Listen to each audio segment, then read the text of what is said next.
morning, everyone. My name is Hart Nelson. I have the honor of chairing Citizens for Modern Transit. And on behalf of CMT, I'd like to welcome all of you to our quarterly Talking Transit event. Today, we're going to be discussing the secure platform plan underway for the Metrolink system. I want to thank all of the CMT board members who have joined us this morning. And I'd also like to thank CMT's Platinum and Gold sponsors, including AARP in St. Louis, Bi-State Development, the City of Belleville, Realtor Association of Southwestern Illinois, St. Clair County Transit District, Washington University in St. Louis, BJC Healthcare, Gonzalez Companies, Greater St. Louis Incorporated, HNTB, Missouri and Kansas Laborers District Council, and ULICO. We would not be able to provide these updates without their support. I want to thank you very much. I also want to thank everyone else who has joined us this morning. It's great to see such an interest in this topic. And now I'm going to turn it over to Kim Sella, the Executive Director of CMT, to get us started. Kim? Thank you, Hart. I'm really excited for this program today for all of our members and all of our friends who are on the call to provide this update on the secure platform plan for the Metrolink system. We've had lots of emails, lots of interest around this subject, and we thought it was really important that we take the opportunity to have a conversation about the secure platform plan. Just a little bit of history on this. The Bi-State Board of Commissioners approved a contract this past summer for $6.9 million for engineering services for the Metrolink Secure Platform Plan with HNTB. The plan encompasses gates, fencing, cameras, and much more for all 38 Metro transit systems throughout the region. Financial support, as you're going to hear from some of our panelists today, includes funding from not only St. Louis City, St. Louis County, and St. Clair County Transit District. It also includes federal stimulus funds and private donations that total more than $10 million towards the cost of this project. Our panel today includes Kevin Scott, Bi-State Development General Manager of Security and the Secure Platform Plan Internal Project Leader, Mark Grossenbacher, the St. Louis area practice leader at HNTB and the project manager on the Secure Platform Plan project, and Kathy Osborne, president and CEO at the Regional Business Council. At Citizens for Modern Transit, we're always talking about the future of transit in the region. However, today we're going to talk about a project that's currently underway, including next steps, goals, and why this project is so important to not only the St. Louis business community, but the region as a whole. We also know that there are lots of questions around this project from riders, from residents, and from stakeholders. So please make sure throughout the program to place your questions in the chat box and in the Q&A. So we're going to get started by giving our panelists a chance to provide an overview of the program from their perspectives. We'll open it up then to question and answers following their initial program remarks. So we're going to start with Kevin Scott. Kevin, if you'd like to lead us off with an update on where we are with the Secure Platform Plan and the time frame on this project. Welcome, Kevin. Sure. Thanks for having us. And Travis, if you wouldn't mind advancing one more slide, please. So I want to start the discussion by giving you a little bit of history. I know we have some time parameters, but I think this is important to note at the very beginning of the discussion because it sets the tone for the overall conversation as we progress through the next hour about the Secured Platforms Plan. And really what I want to highlight here is that back in 2018, Bi-State Development, in conjunction with East-West Gateway Council of Governments, entered into an overall assessment of security which specifically focused at the time on Metrolink. They decided that it was time, based on ridership numbers, based on some high-profile incidents that occurred on the system, to take a look and delve into the state of security at the time and then what needed to be done to build a better security component moving forward. As WSP got started, they decided that it wasn't just about Metrolink, but it was about the totality of the public safety structure here at Metro Transit, the entire security structure. It did not represent at that point a comprehensive or a holistic view of public safety. And so they delved into 6 specific areas, and those are listed on your screen. Overall security strategy, police and security staffing and procedures, training, fair enforcement, technology, and crime prevention through environmental design. And they, within those categories, made a total of 99 recommendations for improvement. So this occurred in phase 1 of that process. In phase 2, we began to work with WSP on what that long-term strategy would look like. And at the end of phase 2, presented to the region a long-term security strategy for the overall comprehensive public safety structure here at Metro Transit. And that is a very intriguing document, and one that our president and CEO is proud of, because everybody in the region, all of the stakeholders from law enforcement to political leadership, to our internal leadership, to the WSP assessment team, signed that in understanding and agreement that the priority would be from that point forward, moving out and building or reconstructing a public safety dynamic for the transit system that was comprehensive, that was well-rounded. And what SPP, as we continue this discussion in a few minutes, is going to do is allow us to elaborate a little bit more about some of the recommendations that were made and how we're going to be able to achieve and meet some of those recommendations through this process as we move forward. So would you advance the slide, please? During the process, also with the implementation of the 99 recommendations, we set up a report card system to the region. So as we maneuvered through the reestablishment or the reconstruction of a comprehensive approach to public safety, we were graded. And each of those categories provides a snapshot of where we are currently within those 99 specific recommendations, or those 6 core areas. And really what I want to highlight here is, if you look to the right, you will see there's still some areas of work that need to be done under fair enforcement, or the fair collection system, crime prevention through environmental design, or CPTED, and technology. And the continuation of the secured platforms plan in totality helps to address many of these as we move forward. Next slide, please. And next slide. So if you'll allow the slide just to stay there for a moment, this is a rendition or a rendering. It's conceptual. It is certainly not specific. It's certainly not to scale. It's just one idea of what security might look like moving forward.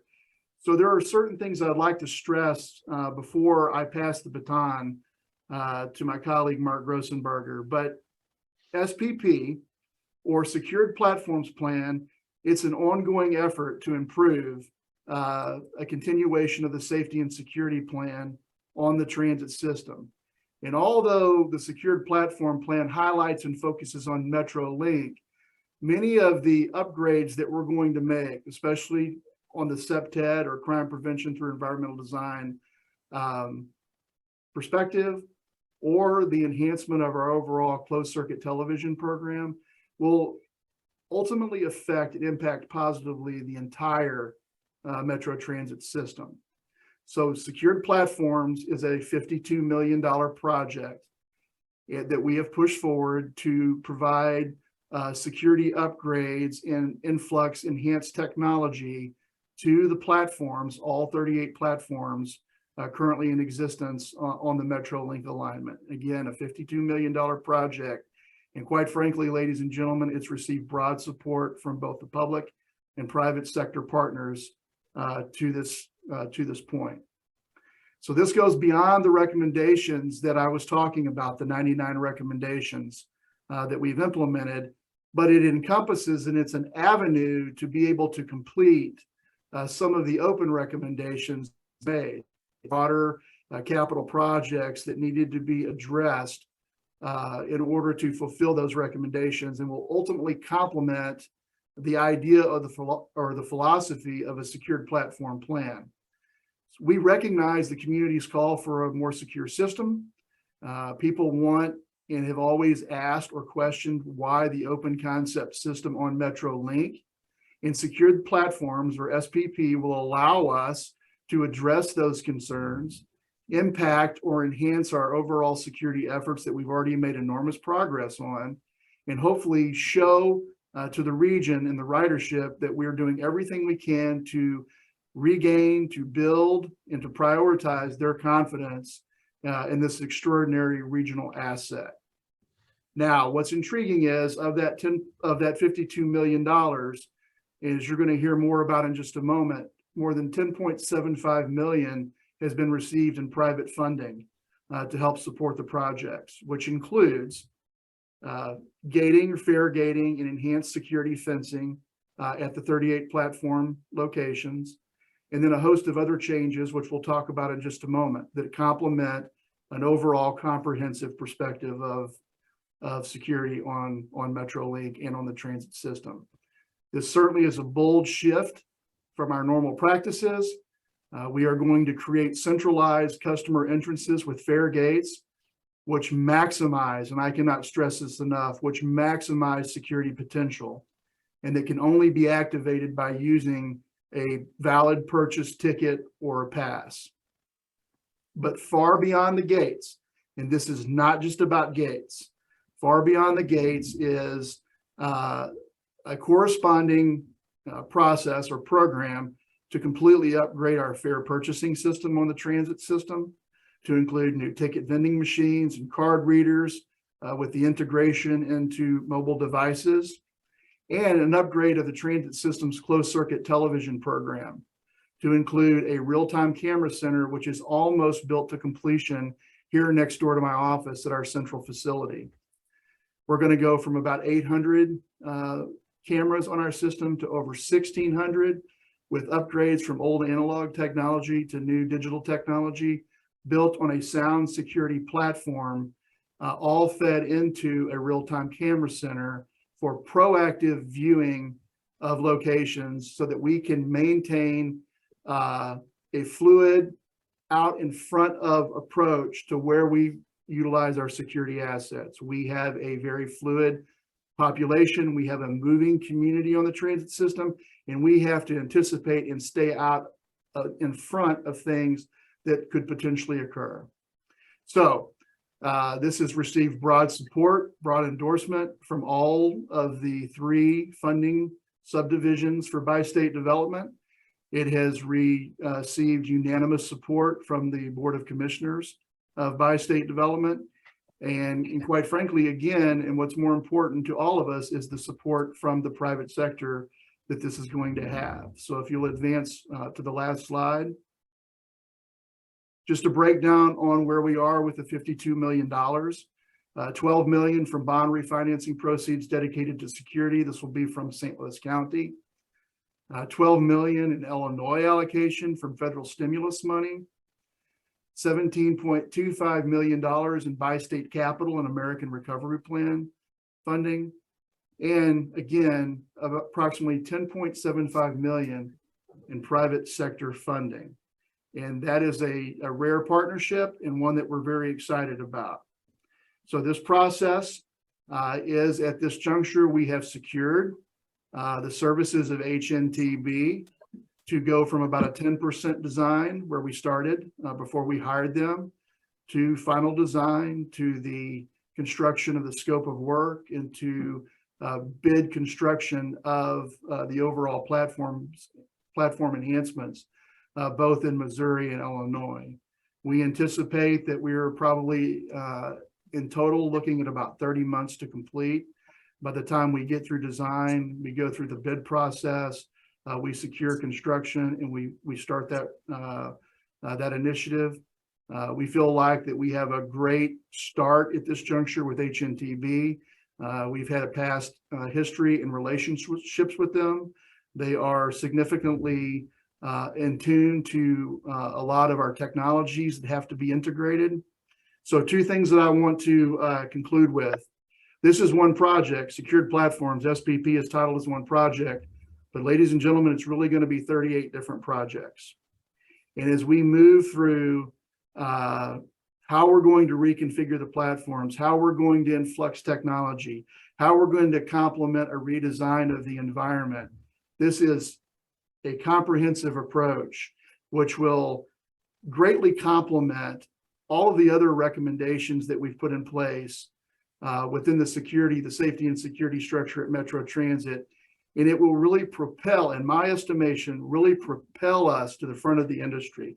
There are a number of properties that are watching us to see what we do and how effectively we do it. And as a 40-year St. Louisan, this makes me very proud. Okay.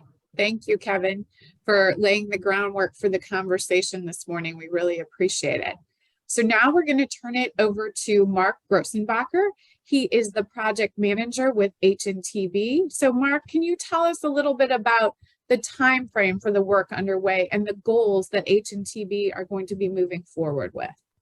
Yeah, thank you very much, Kim, and I appreciate the warm introduction earlier. Appreciate the groundwork that Kevin laid through with his presentation there. But I guess first I'd like to just introduce HNTB, talk to you a little bit about the team, and then talk more specifically about the project and address some of the questions that you've asked us to address. So, but just a little background. I think for those of you that don't know, HNTB is a pure transportation design firm. Our elevator speech is infrastructure designed for planes, trains, and automobiles. So it makes a nice little catchphrase.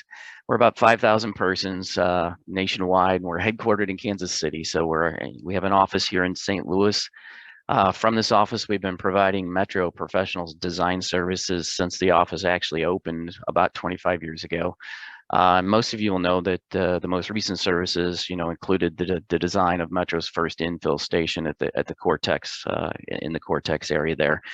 We've since been continuing to provide services which complement really the secure platform project, in that we've been working on the communication side of things with Metro, helping them to upgrade their existing camera and communication system already. A lot of that will support the existing SPP platform project.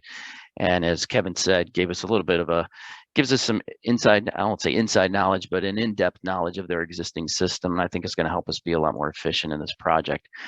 As Kevin alluded to, as design professionals, as members of the agency, we're all very excited about this project, and I'm equally as excited since I am a CMT board member as well.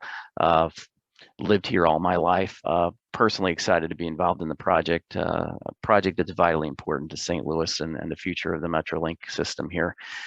And as it goes without saying, HNTB is excited as well. And I'd like to just quickly introduce the team to you, let you know who the other members of our team are. We've got 5 additional firms that are part of the team.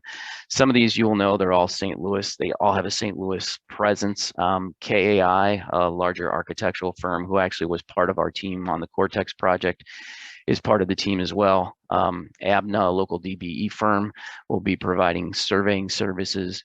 Cavindio Engineering Services will be providing utility coordination services for us. Custom Engineering will provide electrical engineering services. And then we also have on board Code Consultants, Inc., which will be providing some coordination services with local jurisdictions, as well as do an egress analysis. As you can imagine, as you put up fare gates and fencing now, defining a paid fare zone, you need to be concerned about how quickly people can exit the platform. So egress analysis is going to be a major part of some of the work that we do. As I said, Kevin provided a great overview of the project and project goals. Our team will be supporting Metro in accomplishing those. The team's, just so everybody knows, the team's fully under contract now and beginning work. Initial activities include surveying at all the 38 existing stations along the alignment. And as Kevin alluded to, we are looking at this as almost 38 individual small projects. So when you start to think about that, it's very overwhelming. There's a lot of work to be done. But the survey crews began work in the field late last week. So for those of you that ride the MetroLink system, you'll start to see activity actually in the corridor if you keep your eyes open. The team will soon begin to build upon some of the initial concepts, those 10% concepts that Kevin mentioned that were developed by Metro prior to our team coming on board. The work will also include performing field visits of the 38 stations, confirming the existing conditions at those stations, What we'll actually be doing is examining the existing electrical and communications infrastructure, determining its suitability for the use to support this project. We'll also be reviewing the preliminary layouts, the paid fare zones, fencing, barriers, camera locations, which were previously developed, as Kevin alluded to, and looking for changes that may be required, tweaks that will need to be made as we enter into full design. We'll also begin to examine the different gate barrier and fencing types which are available from, as you can imagine, there's various manufacturers out there, evaluating the pros and cons of each with Metro and making recommendations for a design criteria that the team will then use to guide the actual design moving forward. And this preliminary work will set the stage for the actual design, which will begin in earnest later this year. So in summary, we're in the process of completing much of the data collection and work required to begin the design work at the existing 38 stations. And again, very happy to be here today and to look forward to continuing to provide updates as well as we move further into this project in the future. So looking forward to answering questions later in the presentation. Thanks, Mark, and thanks for the background on HNTV's work. And also, it's really exciting to see all of those local firms involved in this project. Finally, last but certainly not least, Kathy, can you provide an update on the importance of this project to the business community and the region, and why you have taken a lead on this personally? Sure. Thank you very much. Delighted to be Thanks. here. First, certainly want to give, acknowledge Mayor Tashara Jones and County Executives Kern and Page, because it's really them that they're leading this project. So RBC, it's a consortium of 100 CEOs of large companies. We act on high impact business, civic, and philanthropic affairs. Infrastructure is very important to business. You have to be able to get people and product around. And when you talk about people, from our perspective, from the business community's perspective, this is an economic imperative. You have to have really all segments of our community have access to public transportation, particularly those people who don't have ready access to cars. So public transportation becomes terribly important. And it's, as you know, it's a combination of things. So it's not just light rail, it's bus, it's point to point. There's a lot of potential options there, but we have to get people from where they are to the jobs that are available. So that's where this becomes terribly important. We saw a presentation about a year and a half ago by Talby on Metro, the vision for the future, and some of the current issues. Now, this was just post-COVID. And as you know, across the country, light rail went down during that and the use of public transportation. People were more at home, et cetera. So he did an audit of some of those factors. And as we looked at that, we realized that with the conversation right now about expanding Metrolink in the region, we felt it was very important to build back that confidence in the system. So people feel confident that when they go on the trains, it's welcoming. And Mark, I'm going to challenge you to come up with a better design than the one that Kevin just put out there. In terms of how that looks as people approach that. And I've seen a number of designs that can make it not only secure, but welcoming. So from our perspective, this is really having people in the region feel confident and comfortable to use public transportation. And Kevin, I'm really delighted that you talked about it in a multi-transit kind of perspective. So we need our buses to also be safe and clean. What we liked about the project, Kim, is in addition, there's going to be a new communication system that's really outside of the funding for this 52 million. Why is that important?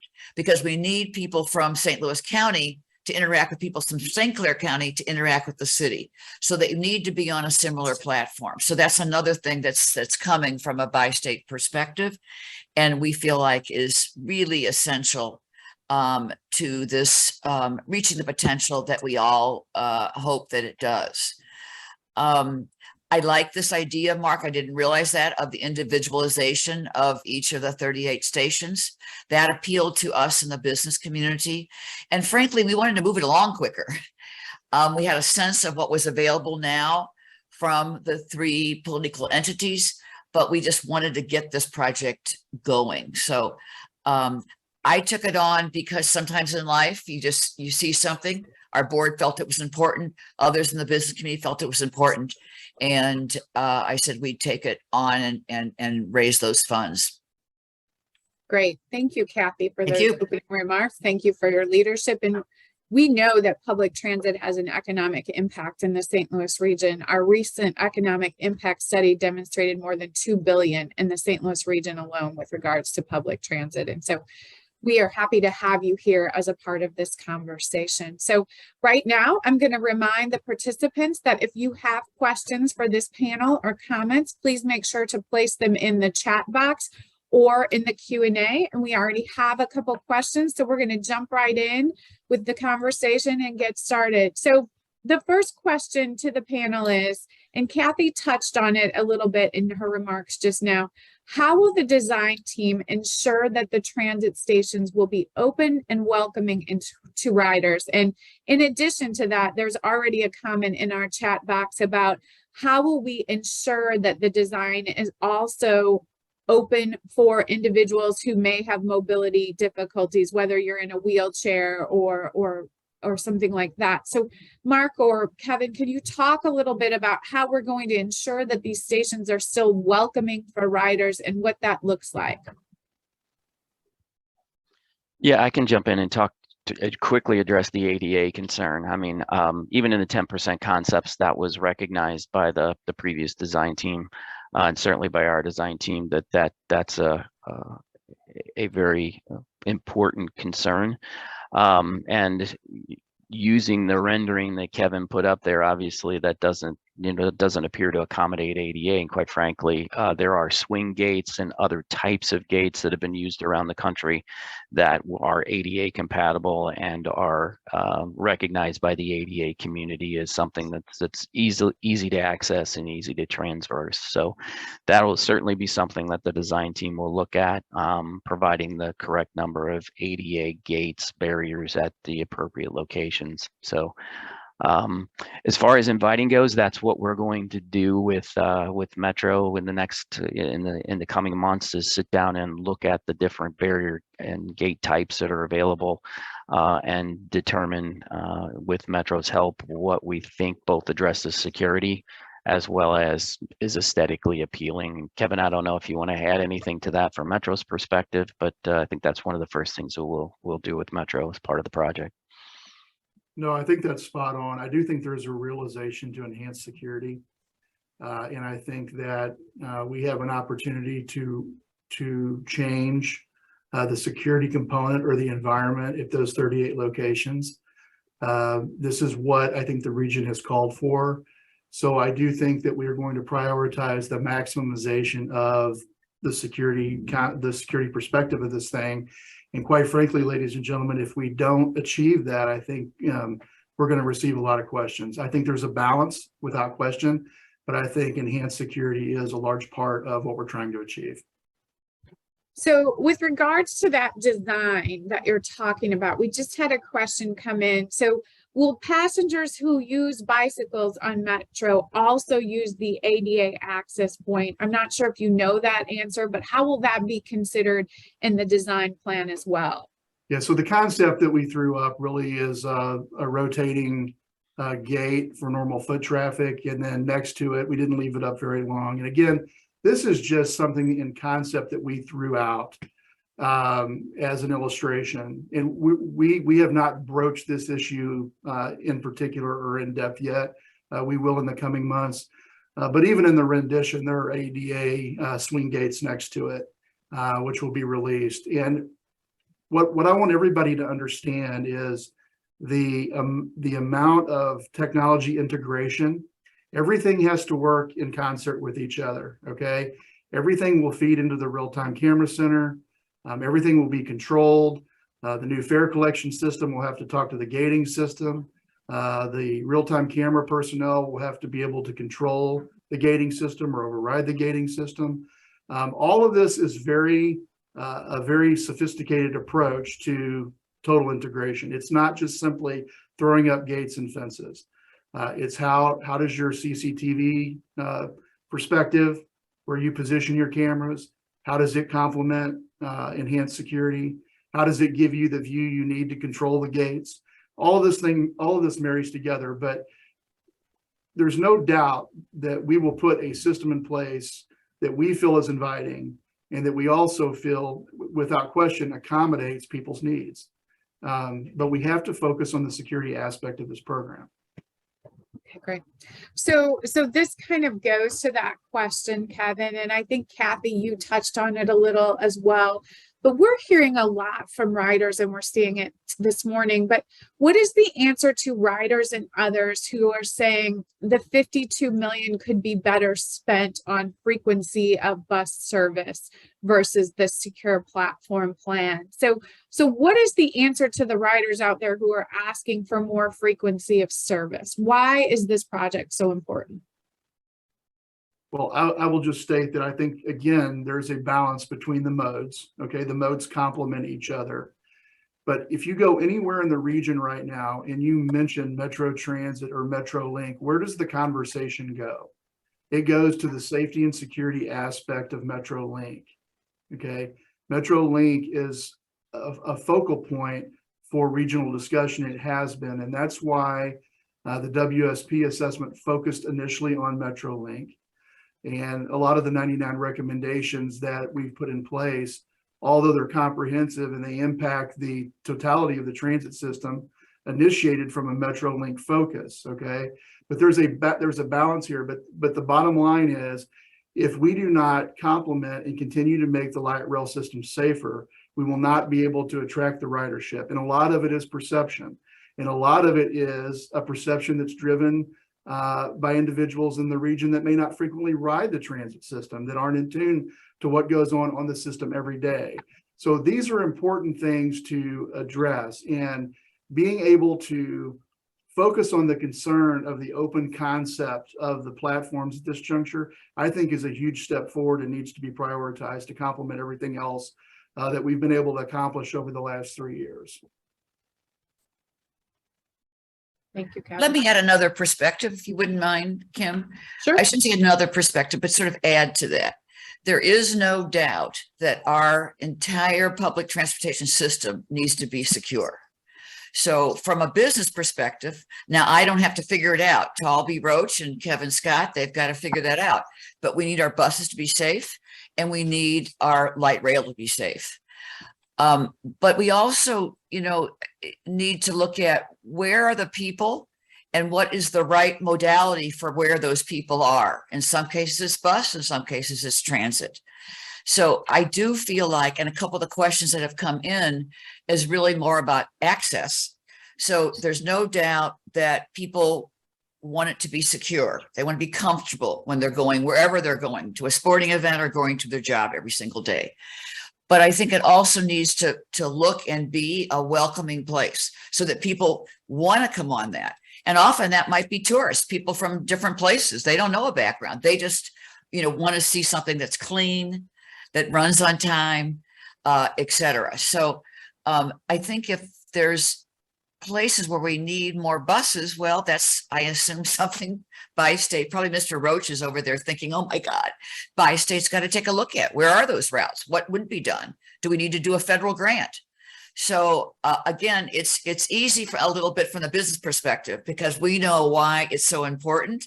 And we want to make sure that whoever wants to apply for a job, wherever that is in the region, they can get there if they don't have a car. Thank you. So piggybacking a little bit off of the 99 recommendation study from WSP, Kevin, and a little bit more to you, Kathy, how will we measure the success of this secure platform plan? What metrics will be in place? How can the region and riders say, oh yes, this was a win? Or how do we know we've hit success with the implementation of this program? Anyone? Well, I think we're with our total security model that we are putting in place, or that we've put in place.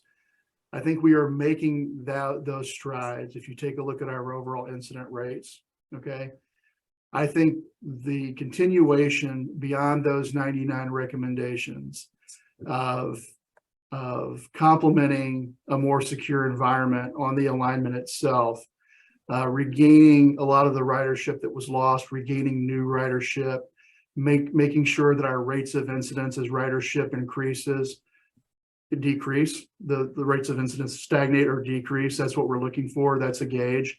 But I think this is all about, not all about, but I think a large part of this is about regional perception as well. And I think the ability to articulate that these environments, as you come on to board MetroLink, are more secure or more controlled, I think goes a long way. What those metrics look like to actually articulate success down the road, I think we're yet to figure out. But I think that what our focus is regaining that ridership and that confidence in the system itself. Okay, thank you. So a question. Well, that Kim, yes. if I might say, I mean, Sure. a simple thing is, are people riding it? Yeah. What do the numbers look like? Yeah. And are they getting where they need to go?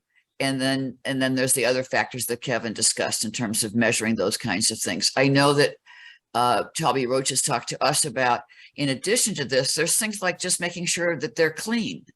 So there's a lot of additional things that are going to occur at the same time. So by the time we open that, you know, we hope that there'll be some of those other pieces in place, the communication, the cleanliness, people feeling confident getting on the trains. Great. Thank you, Kathy, for adding that. I was going to say ridership as well. We want to see the ridership go up as the Regional Transit Advocacy Organization. So we have some additional questions that are coming in. The next one is, while you're talking about the gates and you're talking about CCTV, there's a question about actual security presence on the cars. What has changed in the last year, 2 years, Kevin, and how do you address a question that there needs to be more security presence on the cars themselves? So we have taken our primary security focus from being static to being visible and fluid. There's no way that we would be able to staff every car. It's just not possible. But we have zoned the alignment. When I say the alignment, 46 miles of light rail, if you're talking specifically about MetroLink, and we have a rotating presence of the same security teams through those zones. So while the brunt of security rides trains, other security components will step off and cover and provide a leapfrogging type effect on the platforms themselves. So we've gone from a very static ideology to a very fluid ideology, and we try to cover as many of those cars as we can. But the bottom line is the realization of a security officer on each train, the entire span of revenue service would not be possible to achieve. Thank you, Kevin. You know, I'll add to that too. There's been, I think, in my opinion, in the last, say, 5 years, a dramatic increase in the cooperation and communication between St. Louis County, St. Louis City, and St. Clair County. So, you know, around scheduling, around communication, and I think breaking down those barriers, which are sort of natural between different geographic areas, has been a huge, huge win for the public. I would agree, Kathy. I think that's been significant over the last 3 or 4 years. Kevin, just a little bit, you know, we've touched on the cars. That was a question that came in, the MetroLink cars.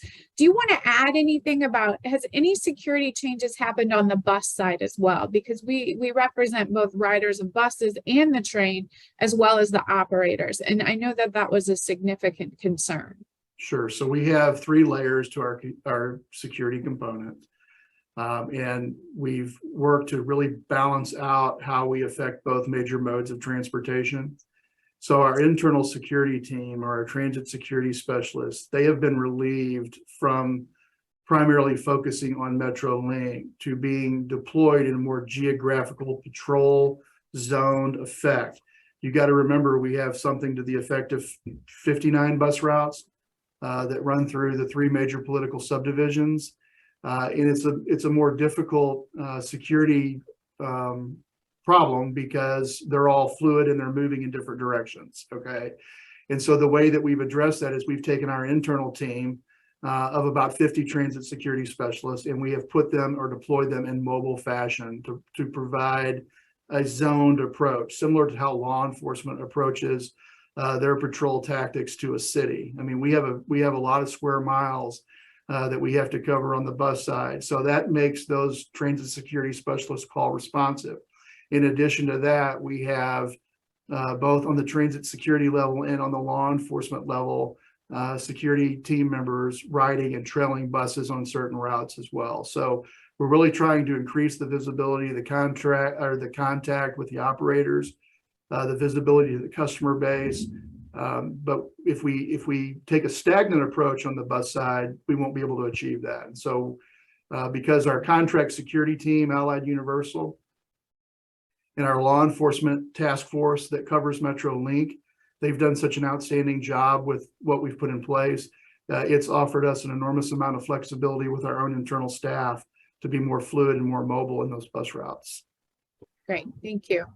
So if I'm a rider or a resident and, I want to be involved in this process, Mark, can you talk a little bit about how individuals can weigh in? What are the communication channels available? And how will this be, how will public engagement and community engagement look around this, around your program? Yeah, my comments, Kim, are going to be rather limited because honestly, in our scope, public engagement is not part of our scope. I know that Metro has started engaging with the business community and holding other one-on-one meetings. They've done some ride-alongs, which Kevin can talk a little bit about. And as we move forward, I know that Metro has plans to engage the public throughout the process. But I'm going to let Kevin speak to that since that's really kind of fallen to Metro. So there's a number of different platforms that we've used thus far. We've had a number, probably 19 to 20 specific stakeholder meetings at this juncture where in totality, the slide deck that I displayed at the beginning of the conversation has been walked through specifically with regional stakeholders. We have completely opened up our doors on the public safety front to tours and ride-alongs and one-on-one sit-down discussions. We've conducted probably 30 of those already over the span of about a year and a half. That would include regional political leadership, regional business leadership, and our own internal customers as well here at Bi-State so that they understand and have a vision for how we're moving forward. The dynamic of what we've done over the last 3 years has been very complex. We tore down a public safety ideology and rebuilt a comprehensive public safety ideology. And SPP, as we move forward, becomes part of that. SPP is not a standalone project. SPP is a complement to and a continuation of the advances that we've already made to enhance overall security on the transit system. So we will continue to do that. We have more stakeholder engagements prepared. Actually, I'm doing one this afternoon. I did one yesterday with Illinois Leadership Group, Southern Illinois Leadership Group.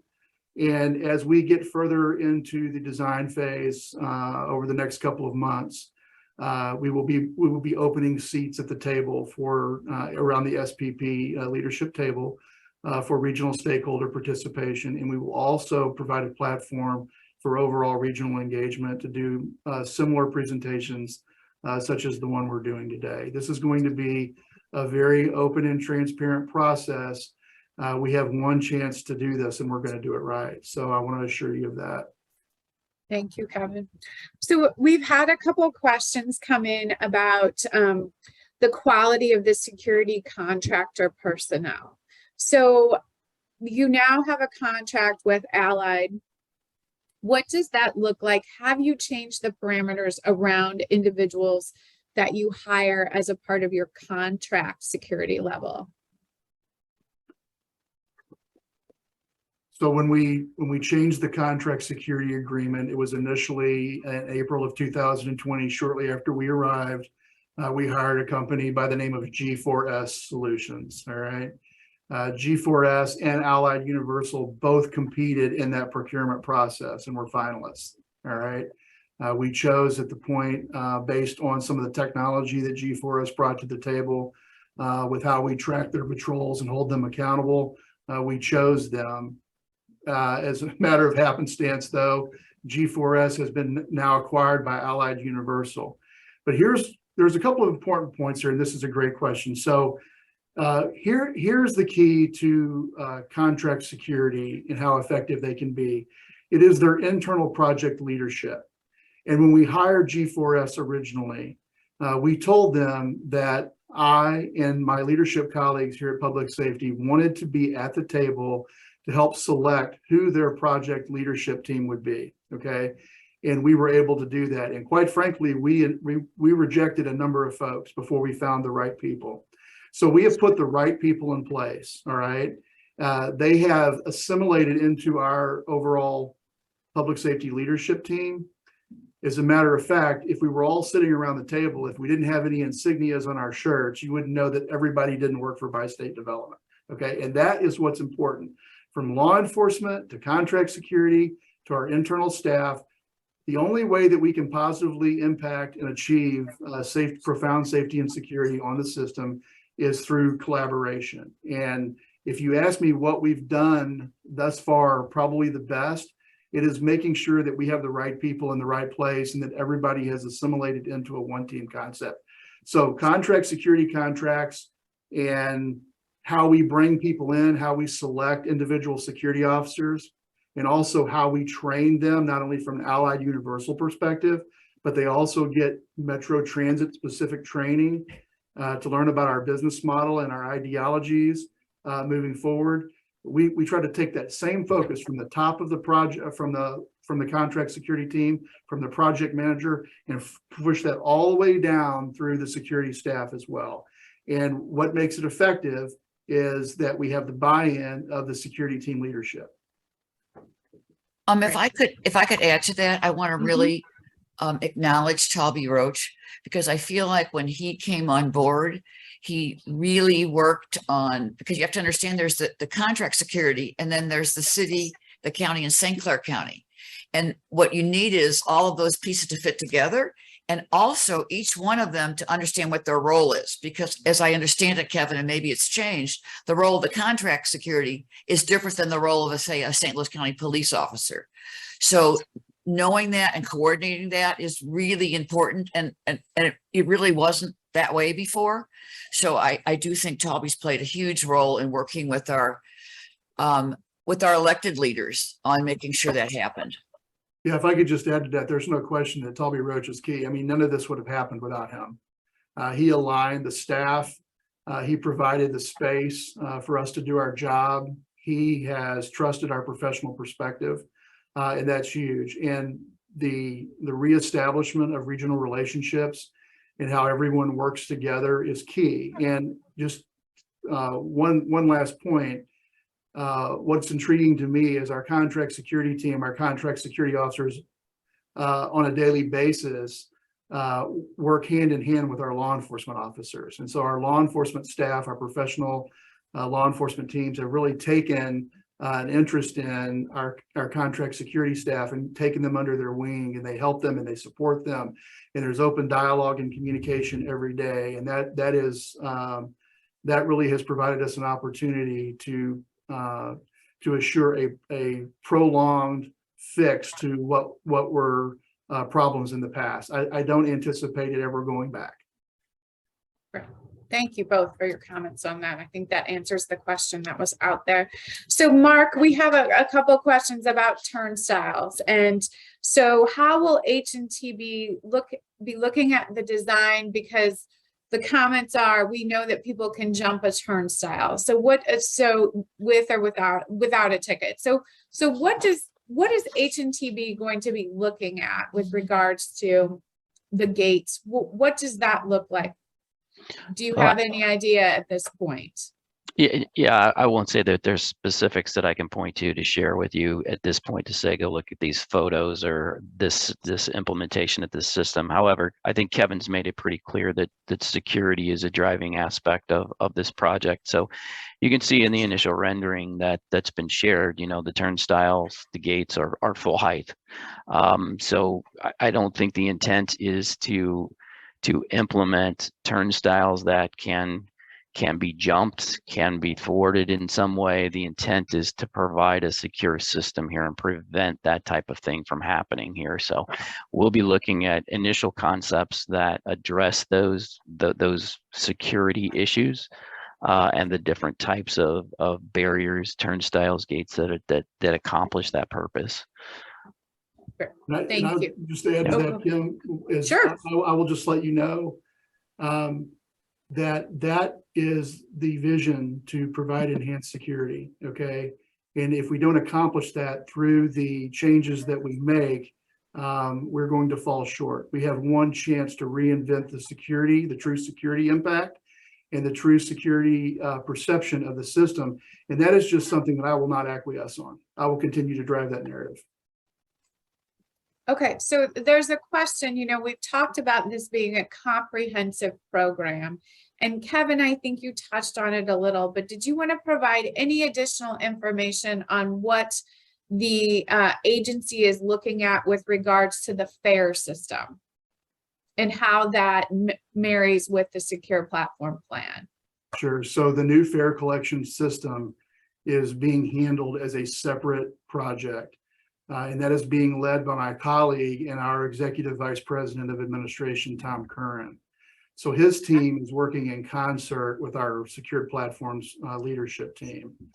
And they are in the initial stages now of acquiring, or they have acquired, a consultant to help with what the vision of a new fare collection system would look like, with how that would marry into the security concepts of SPP, and that's well underway. So what I would propose to you is we are building a tunnel from two different directions, okay?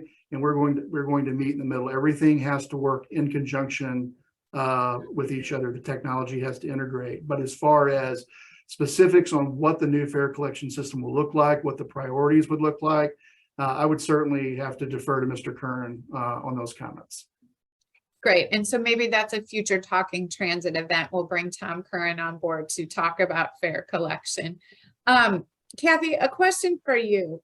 When we, as CMT, we're always advocating for the future of transit. So when we look at future projects, whether that be a light rail expansion or improvements to the bus system, from your perspective, why is this so critical to those future projects? Well, I think people need to feel confident in the system. They need to use the system regularly. Whether it's perception or reality, they need to feel comfortable on those trains or on the buses. And, from a business perspective, it's really an equity issue. We so often we have people who want the jobs, but don't have the transportation to get to the jobs. I was involved, and this goes back a little bit, but when we had the 4 hospitals along Ballas, and they wanted to bring their employees in, but there was no way to do that. And that was one of the big projects back in that day, to put that transfer station so that all the buses, or lots of the buses, come into there, and then they transfer, walk, or hospitals themselves provide transportation to the hospital. That project to me is a great example of why, for economic development growth, and we want it to be equitable economic development growth, people have to have access to public transportation. So getting this project right, and business is a little more impatient, and as soon as we can, Mark, let's keep moving this little thing along, is really important for the future of public transportation. Great, thank you, Kathy. And Mark, Kathy's timeline is yesterday, so you know me well. So you better get moving. So thanks for the clarification. Anytime. So I don't have any more questions in our question Q&A, but I have a final question for the panel that I'd like to hear from each of you. What is your key takeaway to our audience on what you believe will be the greatest impact of this project for the region? Would anyone like to go first? Well, again, it goes back to doing things that have a true safety and security impact on the totality of the transit system, as we've discussed, and providing assurance to the region that we are serious about the future of this vital regional asset. You know, Kathy talked about the ability to move people, get them to where they need to go. If you take a look around the country at highly vibrant, successful regions, they all have sound, safe, highly invested public transit. And that's where we need to get to in St. Louis. And we have had a perception issue as we have, you know, maneuvered through the last, you know, 5 or 6 years, specifically with MetroLink. And we have to attack that. We have to attack it aggressively. And we have to have the confidence and the swagger to resell the system back to the region. Great, thank you. We can go in the same order that we presented in, and I'll jump in. My hope would be just to complement what Kevin has said, that at some point in the future, as this is implemented, that, you know, from an engineering perspective, that people say, hey, it was implemented in a logical fashion. It didn't disrupt service as it was constructed, and ultimately the product that was put out there achieved what both Kevin and Kathy want to achieve, in that the system is then perceived to be secure. Riders want to ride the system. Riders then are coming back to the system that we've lost. And as Kevin alluded to previously, we'll even be pulling people that currently don't use the system or haven't used the system in years back to the system. We want them to think of this as just part of what Kevin's, you know, layered security approach as he's implemented this, and Metro's implemented this over the last 1.5 to 2 years, that this is, I don't want to say a capstone, but just a continuation of that, addressing the issues on the system. And I'll just personally say, if you haven't had a chance to ride the system recently, please do. I think you'll be impressed at the way that the system is working now, the way that you'll see security moving on and off the system. Kevin hasn't talked about Chestnut Health and the mental health aspect that's now being addressed as well along the system. I think you'd be really impressed as a user of the system of how this is played out and how it's working. So if you get a chance, ride the system. If you get a chance to do a ride along with Kevin and hear him talk and hear the passion and excitement that a lot of the people have that are working this, it's just contagious. And I think it's been a great thing to see happen over the last 1.5 to 2 years. You know, thanks to Talby, thanks to Kevin for your leadership, and we're happy to be part of just continuing that. Thank you, Mark. I have a quick question for you that came in before Kathy. Quickly, again, the time frame on the study and the time frame that you're estimating to completion or implementation of this program. Yeah, I think we're talking, you know, roughly. I think Kevin said 30 months for the whole kit and caboodle, and what we mean by that is about half of that time for design, some months for procurement. As you know, you have to advertise for bid, you have chance for contractors to review, put bids together, submit back bids, review bids, award, and then a year for construction. So I think it's 30 months from now to, or from the beginning of the project to the end for full implementation and construction. And that, obviously that's rough at this point in time, but I think that's what we're talking internally at this point in time, right, Kevin? Oh, yes. So, yeah. So sorry, I was having trouble with the mute button. It's the technology. Hope the technology on the system's better. However, I will tell you again, I cannot stress this enough. Okay. We have provided what we think is a safe, specific view of what the timetable will take. But I got to tell you, folks, this is 38 different projects, and we uncover things daily that we have to maneuver around or maneuver through or correct. So I still am confident in that. If that changes, I will come back to the region and explain why it has changed. But we are very aggressively moving forward with this project, but we want to make sure that we get it right. We want to make sure that it works. And I would also anticipate as we move into the construction phase, that we not build this thing completely out and just flip the switch at the end and hope that it works. You will probably see phasal implementation. And that way we can actively coordinate fare collection and integration with the gating technology. And that will help us start putting gates in sooner rather than later. Thank you. Kathy, it's not yesterday, but would you have any final comments, thoughts? I'll just say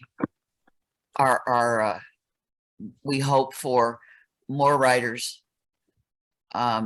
more confidence in the system, a system that looks truly welcoming, and that we become a model for the nation, for a city of our size and our population, for what we've done. And my final thing is, I'm very impatient. I think we've alluded to that, but that having been said, infrastructure projects by their very nature take time. They're massive. There's a lot of components to it.